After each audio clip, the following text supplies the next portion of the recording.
Okay, in that video yesterday, a couple people had made mention of the boots that I was wearing, and I have been considering doing a video on these anyway.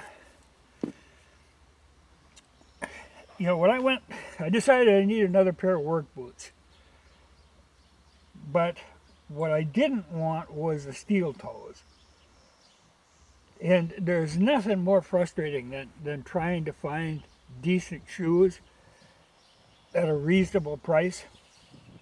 I went one day and looked in several different stores, and I just got frustrated, and I went home and thought about it, and then I went back the next day again. I went to Fleet Farm and went through their shoes. You know, I had an old pair of Red Wings that finally I had to give up on, and I like those, but they're not a cheap boot. And there again, they had steel toes, and I really don't like steel toes. They add a lot of extra bulk and size to your shoe, and I really don't need the steel toes. You know, some jobs you have to have them. You know, it's required. But if you can get by without them, I prefer not to have them. They get you in more trouble than they get you out of trouble. One thing I don't like about steel toes, that's the first place that your shoe is going to wear out. You know, like you'll see it many times where people from kneeling, you'll end up wearing the leather out above the steel toe because there's no give to it. It's right up against that steel toe, so they always wear out there. Or if you should drop something, it's very easy to cut that leather right over the top of that steel toe. And I don't like that they never seem to fit decently. You know, they always, that steel toe comes right across here, and you bend your foot and it bites into your toes. Like I said, I really don't like them. And even on my motorcycle boots, they have a steel toe, and I'd actually prefer that they didn't have a steel toe. These are Georgia boots, and they're an excellent boot, but they got that damn steel toe in there, and it bites me in the wrong place. It annoys me when I go to shift. You don't have the feel that you would have with a regular toe. You know, they're good boots, but they'd be a better boot without that steel toe. Or I know sometimes they'll have like plastic reinforced toes, and that would be better. They have a little give there, but when you have that just big chunk of steel in there, I don't care for that. Anyway, like I said, I went back the next day and was looking at work boots, and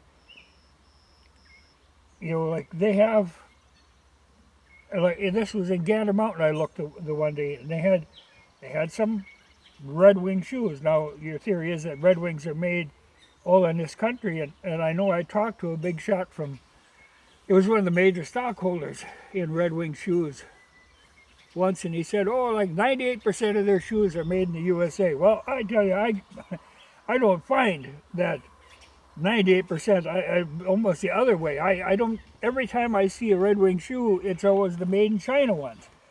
No, I don't know if maybe the US made ones are only being sold in the Red Wing stores, and what you find anywhere else, like Gander Mountain, are those Chinese ones, but that's all I would find.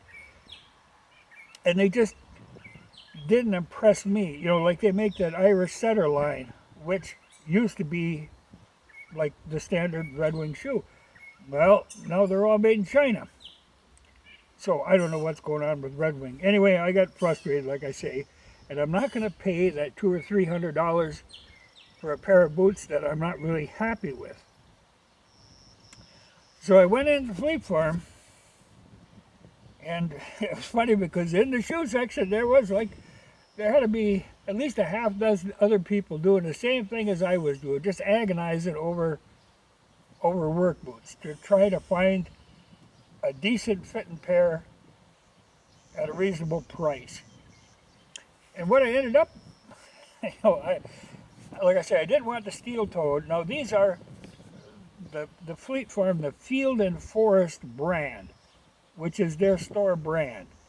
And I've had great luck with their store brand of products because I've got a lot of their flannel shirts that are the Field and Forest. Now, when I say I got a lot of them, I actually do have,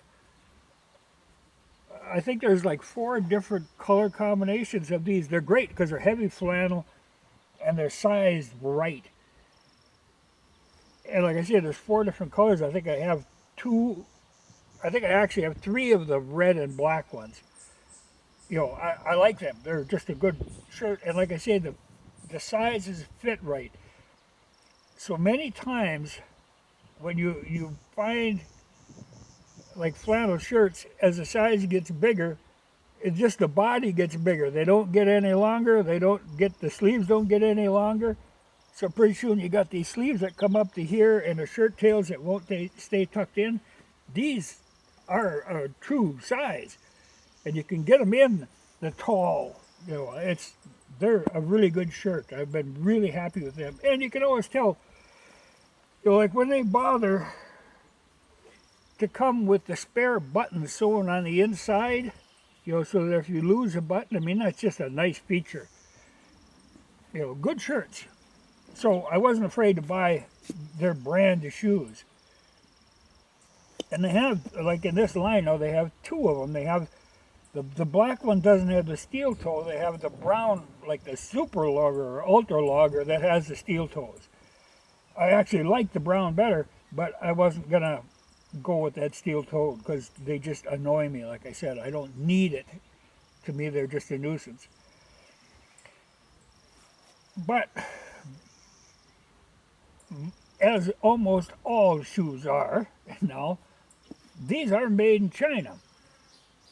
But they are made to a certain standard, you know, a high standard, which some of these Chinese ones aren't.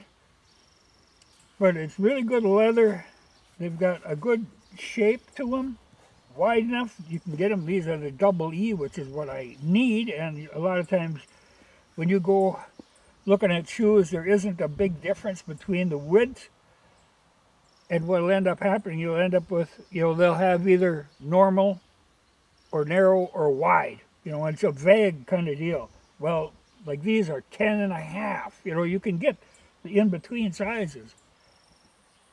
And they've got an inner sole, you know, that's got the vent, kind of the padded stuff. Comfortable boot, you know, you can wear them and forget about them. I like that. Like I say, these are the loggers, and the only thing about them, the only drawback, is if it's muddy out here, and I go into town and I'm wearing these, I track a lot of mud. And I get into a store, and you start walking around, and pretty soon you start leaving trails of chunks of mud. Or in winter, it happens with ice and snow on lug-type boots, but like I say, I need to have the lug-type boot, but a lot of times I end up changing boots before I go into town because I just know, you know, there's not more. You walk into a store and you got some poor janitor following you with a broom. I know the one day I was in a grocery store and I ran into somebody who I didn't even recognize, but I stand there and I'm talking to her.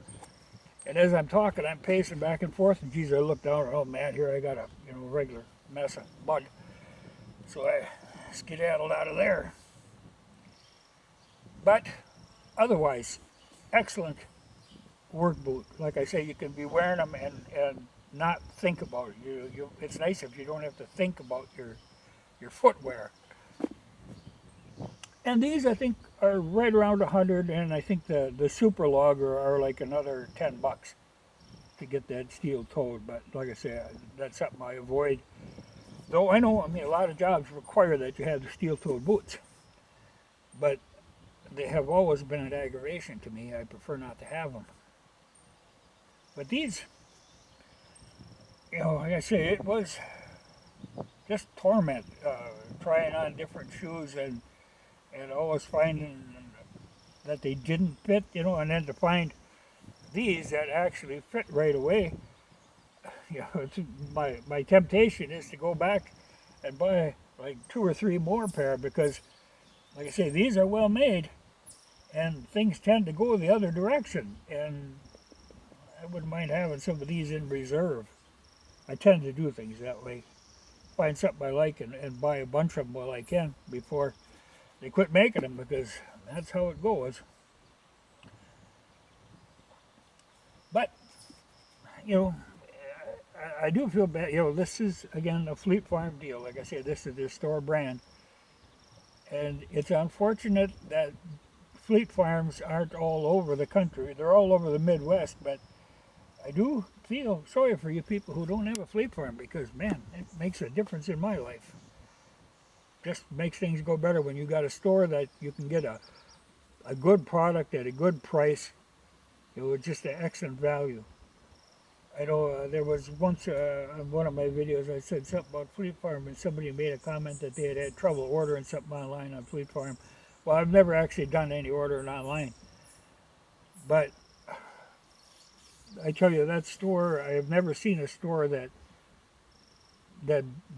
will bend over so far to help you. You know, I'm very pleased with them. I've always been impressed with that store. Before we had one locally, I used to drive quite a distance into Minnesota to go to a Fleet Farm because I like them. But anyway, this is their Field and Forest brand. And like I say, when I see that store brand on a product, I tend to buy it because I know I'm going to get a good value. And that's what it's all about. But today these get the rust. I'm going to put oil on them. I'm going kayaking, so I've got the old LL Bean Classics on. They're good because you can plunge into water, and odds are you're going to keep your feet dry.